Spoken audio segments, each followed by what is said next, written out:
Jalan poros antar kecamatan di Pulau Rimau, Banyuasin sepanjang 18 km mulai mengalami kerusakan.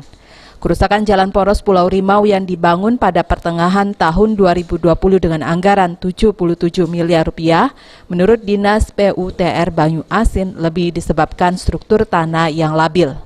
Selain itu, banyaknya truk angkutan batubara seperti sawit dan lain sebagainya masih melintasi jalan poros tersebut. Oleh karena itu, Dinas PUTR meminta kepada kontraktor terkait agar segera memperbaiki kerusakan jalan tersebut.